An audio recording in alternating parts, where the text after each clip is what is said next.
I would like to begin by welcoming everyone to this virtual presentation. Today, I will be discussing action research and its importance in education. I'll also be outlining an action research plan that I have developed. So, without further ado, let's explore action research. Now, before I get into my own action research plan, I want to take a moment to explain what exactly action research is.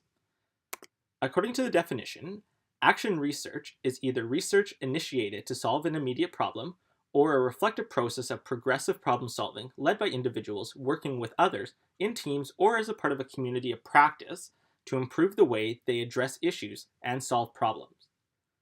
Action research is based on inquiry and investigation. When an issue arises in the classroom or school community, an educator must address it. However, it is important for educators to understand why this issue has come to be and to find ways in which to manage and correct it. A school community cannot function fully and effectively when the root cause of disruptions are not understood. This is where action research is critical. Through addressing the issue, a plan can be devised, literature can be referenced, and data can be collected. It is through this process that the issue can properly be addressed and managed. So let's take a look at how this process happens. As mentioned, first a problem needs to be identified. Once that has occurred, a plan is then devised and implemented to address the problem. Through the study of literature, the plan can be modified and strengthened. Then action must occur. And this is how the plan is going to be implemented, as well as how the data will be collected. As data is gathered, it must be analyzed. Finally, reflection occurs. Once this process is completed, the researcher can share their findings and help build awareness around the problem and to help others in the community who have experienced the same issue. As you can see from this graph here, the process is cyclical, and it allows those conducting action research to then address another problem or issue. Through this cyclical nature of addressing problems within the school, the learning environment is strengthened, and student needs are better supported. So, as I've mentioned, action research begins with a problem. When identified, researchers must develop a question in which they can answer. So, let's take a look at my action research question. So my question is as follows. In a classroom with diverse needs, how can an educator proactively address multiple pockets of disruptions stemming from students with specific cognitive and behavioral challenges in order to teach effective and meaningful lessons? So this question was developed based on my experience in my previous placement. The school I was teaching at had many behaviors and student needs. My grade 4 class was no different. Now what really stood out to me was how during a lesson there could be so many different pockets of issues that arose. Each one was isolated from the next, and this really affected my teaching. As so much of my time was spent on handling problems, the lessons were broken up and the learning was hindered. My associate teacher would talk about putting out fires, but I wanted to be more proactive and less reactive. How can I stop those fires from happening in the first place? Now, with that said, I understand that classroom management is an ongoing area of concern and professional development for all educators. However, in my last placement, there were so many different disruptions in class, but each one was isolated from one another. These disruptions were often severe in nature, such as fistfights, verbal threats, attempted stabbings with scissors, and racial slurs. At times, these would happen simultaneously, yet be isolated events that affected my ability to address each issue and teach effectively. Again, my associate teacher would call it putting out fires, but I want to be more proactive in this manner, right? So how can I stop these fires from happening in the first place? So therefore, I would first like to conduct my research regarding how to manage these situations more effectively and safely. Then, secondly, how to be more proactive with students about appropriate behaviors and coping strategies to passively or actively manage these situations. Now that the issue has been identified and the question has been posed, it's important to look at the value associated with this. So I have created a value statement here I would like to just share with you. In so many schools, educators are seeing a great increase in the diversity of students and the needs in the classroom. With this diversification of unique needs, educators can expect classroom management to be a key asset in creating a rich, constructive learning environment for all students. As witnessed in my various placements, this great diversity in the classroom seems to result in an increased tendency for multiple isolated issues to arise in a single classroom at any given time. When this occurs, it can be difficult for a single teacher to manage multiple disruptions, some more severe than others. If an educator is not prepared to be proactive in the classroom and to handle many outbursts or manage safety concerns, the learning environment is corrupted. Therefore, it's imperative that educators not only work with their students to learn their curriculum material for each expectation, but it's also crucial that they dedicate time and effort developing well-rounded global citizens. This is in the hope that students will then be able to manage their own behaviors and emotions, ultimately limiting outbursts and contributing to a fun, effective learning environment. Okay, so with this stated, let's move forward. So as mentioned, one of the key aspects of action research is data collection. So data must be collected. So we'll move into our plan here, and we'll look at data sources. So data collection is an essential part of any action research plan, as it provides the evidence to answer the primary research question. So the question that I posed, I found several sources of data that will be used. Much of the research will rely primarily on qualitative data in order to reflect themes and disruptions and the details of individual students' behaviors. However, to ensure the evidence is varied and plentiful, some quantitative strategies will also be used to assess the concrete effectiveness of various strategies. This mixed method of research will allow for a deeper understanding of the research. So let's take a look at the first data source here. The first data collection technique used in the action research plan will be an observational journal. This journal will collect a wide range of simplistic observations about individual students' behaviors and any incidences that occur.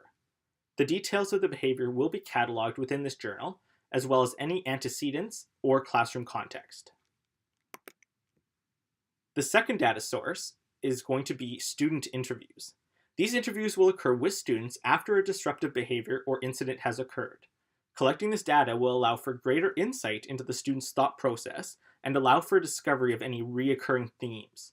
These interviews will also encourage a check-in with students where they can refocus on specific proactive management plans that they have in place. Now looking at the third strategy, the third source of data, it's going to be daily behavioral logs that contain a number of incidents that have occurred each day. This will provide quantifiable information as to the frequency of incidents each individual student has over the course of any given period. This numerical data will also help to create a concrete way of assessing progress and the effectiveness of behavioral interventions or management plans. The data collected for this research action plan will come primarily from the teacher and students within the class. The teacher, however, the observational journal will contain information collected by the teacher. However, the other data sources will simply collect raw data from the student participants. This includes uncoded interviews, transcripts, and the rates of behavioral disruptions for specific students over any given period of time. The study will mainly take place in the classroom. Data will not be recorded in alternative settings such as the schoolyard or non-course subjects such as music or French. However, incidences and disruptions that stem from such settings but continue into the classroom will then, of course, be included in the data collection. Okay, so as you can see now, we've moved into our ethical considerations. Ethical considerations when we're conducting research are of the utmost importance. So if required, this plan will receive ethics approval from necessary ethics boards. In addition, written approval will be collected from the school administrator and parental consent forms will be signed and returned. Participants will be informed that new forms of tracking and interviews will be used. However, the complete details of such data collection will not be shared until after the research, as to not bias the results. For this research, there are also several ways in which confidentiality and privacy of participants that will be maintained. All data collected will be kept in a secure location under lock and key. The data will only be available for reviewers or the administration upon request. In addition, all materials used will be coded initials to identify students. So once research is completed and raw data has been coded, observational journals and other data collection strategies will be shredded. These strategies will ensure that confidentiality is maintained and there's no identifiable information in terms of the students that are involved in this data collection. Okay, so now that we have our data sources outlined and we've considered the ethical ramifications of this study and of this research, I would like to look at a timeline here. So the timeline is going to be very similar, but in terms of our observational journal, we're going to look at that after every incident in the classroom from September to April. When we're talking about structured student interviews, those will happen individually after each incident with each student involved, and again from September to April. And finally, our behavioral tracking log that will occur daily from September to April again. So with these data sources identified and a plan in place, it's important to also reference literature that will support and challenge the plan in order to strengthen it and to obtain meaningful results. So for my plan, I've looked at 4 sources or articles which have helped me learn more about the problem and ways in which it's been addressed in other cases. Through this reading, I was able to develop the data collection plan and choose appropriate data sources. So these two are important because they feed off each other. The literature and the articles really help strengthen the data collection process. So the sources that I selected reflect a breadth of literature pertaining to my research question, including expert commentary, scientific studies, and educational theory. The first source uses expert advice and relevant literature to ultimately encourage and outline the use of proactive management strategies. The second source provides a different perspective as authors use relevant theories from educational psychology to discuss the multidimensional aspects of management. The third provides a different approach to answering the research question. The third source is a primary source, and it uses data from a scientific research to discuss differences between teachers as they visually interpret different disruptions in the classroom setting. Now, the fourth source uses a wide foundation of literature to outline a specific 7-step pre-correction process to proactively address diverse disruptions in a class that has a variety of unique learning and behavioral needs. All sources selected to answer the research question are quite different and come from a unique perspective. This allows for a wider view of literature and theory pertaining to the research question.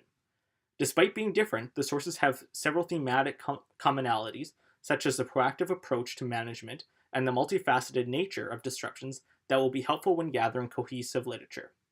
Ultimately, both individually and as a collection, these sources are well suited to discussing how educators can proactively address multiple pockets of disruptions stemming from students with specific cognitive and behavioral challenges in order to teach effective and meaningful lessons.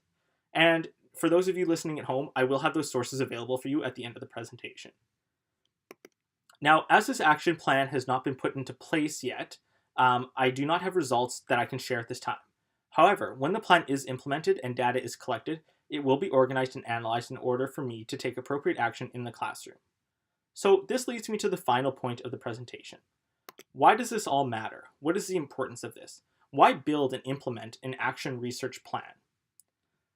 I believe that action research needs to be a central part of any classroom and school community. It strengthens the learning environment and allows for more effective and meaningful instruction. As the original diagram shows, action research is a process of inquiry where one question can lead to another and the cycle begins again, ultimately strengthening our classroom and our school community. Teachers really must not be stagnant in the classroom and in their teaching practices. We are taught to be reflective in our practice, to seek additional learning opportunities for both personal and professional growth. And this is key. This is how action research really comes into play and aids us in our quest for knowledge acquisition, as well as being able to apply practices into our classrooms and school communities. So action research ensures that teachers do not remain stagnant. It allows professional and personal growth, as I mentioned. Overall, action research is a practice I encourage all educators to adopt. I would like to thank you for your time, and I hope you've enjoyed this presentation.